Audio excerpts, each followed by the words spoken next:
He had never shifted just for a person to see him do it. It would be the same as him asking her to take all her clothes off in the middle of the park. He felt suddenly impossibly shy, and he wasn't sure he could do it.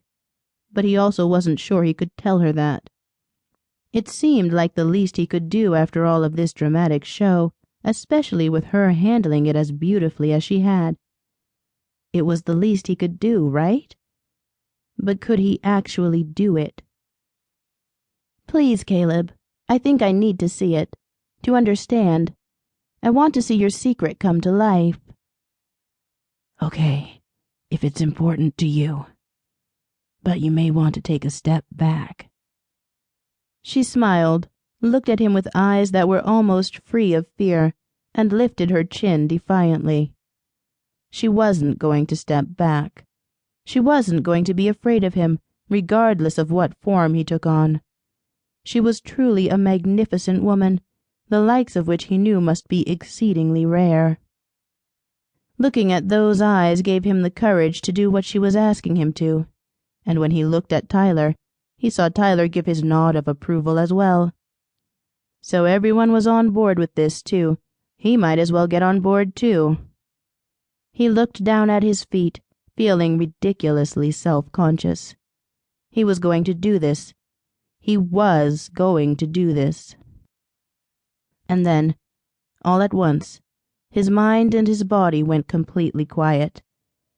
Whatever ancient blood ran through his veins and allowed him to be this combination of lion and man took over, and did away with his fears. He was a predator after all. He was meant to be this way, and there was nothing here that could hurt him once his shift was complete.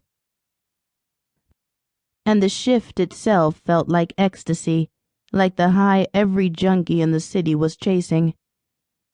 He was becoming too domesticated as he grew older, forgetting the thing that truly made him who he was. But not now. There was no forgetting now. He felt his body expanding, his limbs stretching and growing into more sinew and muscle, his nails extending into claws, and his teeth growing longer and so sharp that they could easily have pierced bone.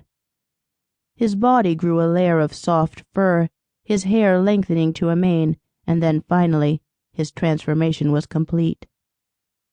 He heard Tyler's growl of approval behind him, and then his friend was moving to sit beside him. There they were, the two lion brothers in the middle of New York City. What must Mina think of them now? What shitty luck she had to be sent from the arms of a brutal gangster to the beds of freaks like them. She must hate her life, must want to be anywhere but here. Beautiful. He must not have heard that right. Did she say beautiful? So she didn't think they were freaks. He was so ready for that, but looking at her now, she didn't even seem afraid. Actually, she looked completely entranced. She walked slowly towards both of them, never breaking eye contact with Caleb. Even as a lion, he knew that he would always bow down to her, that he would kneel before her if that was what she wanted. He put his head on his paws and waited for her to reach him, his heart beating absurdly in his chest. How stupid was it for him to feel afraid of a 5-foot-tall girl when he was a lion? He could easily have torn her to shreds. In this lion's body, he could see more clearly, feel things on a whole different level than a human would, and then there was his superhuman strength. None of it mattered if Mina didn't accept this form of his. And she did. She came so close to him that all he could smell was her lavender shampoo, and he breathed in deeply, letting the scent calm him. She sat down between him and Tyler, laying her head against his strong shoulder. "My lions," she crooned softly. "My beautiful, beautiful lions."